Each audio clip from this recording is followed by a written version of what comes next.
Dear student, ये chapter number 3 का short question number 6 है। इसमें कहा गया कि एक कार है, आपने डिफरेंट सर्कमस्टांसेस जो है वो एक्सप्लेन करनी है कि क्या हो रहा है।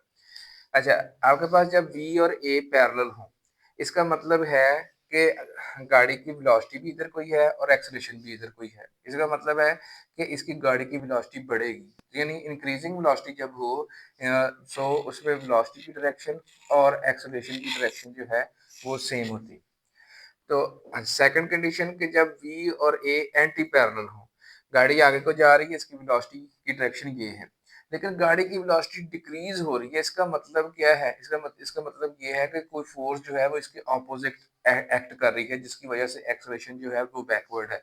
सो v तो आपको इधर कोई है, लेकिन जो डेल्टा v है वो आपके पास ऑपोजिट इन डायरेक्शन है, और डेल्टा v की डायरेक्शन में आपके पास जो है वो एक्सेलरेशन होता है।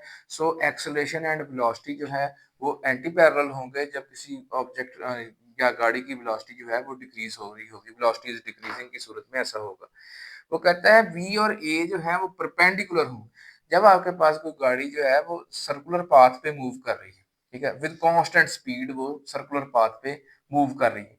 तो आप देखेंगे किसी भी लम्हे जो इसकी वेलोसिटी है वो टेंजेंट टू द वो पाथ होगी, और ये जो आपके पास सेंट्रीपिटल एक्सेलरेशन है ये सेंटर की तरफ होगा। इस सूरत में गाड़ी की वेलोसिटी और एक्सेलरेशन जो है वो परपेंडिकुलर होंगे।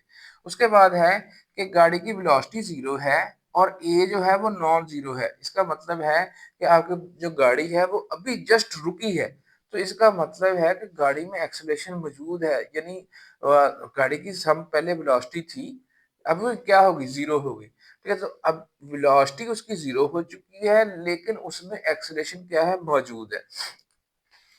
नेक्स्ट है कि acceleration is zero but v is non zero.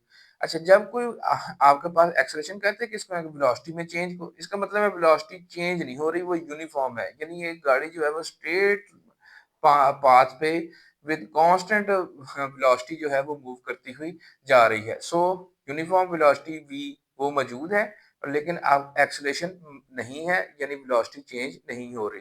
Hopefully answer the question. फिर मिलते हैं नेक्स्ट टॉपिक के साथ।